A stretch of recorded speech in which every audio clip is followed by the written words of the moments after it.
Maggisa muna tayo, bawang sibuyas mga lods. Lagay muna tayo ng mantika. Mainit na ang mantika mga lods. Lagyan natin ang bawang, sibuyas.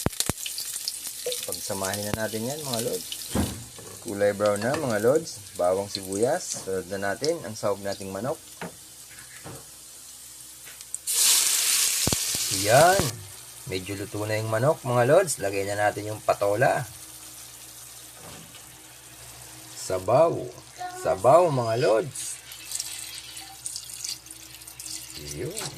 Timplahan natin ang asin mga lods. Asin. Pampalasa. Huwag nating kalimutan. Chicken cubes. Lagyan din natin pamintang durog mga lods. Kulong-kulo na mga lods. Lagyan na natin ang miswa.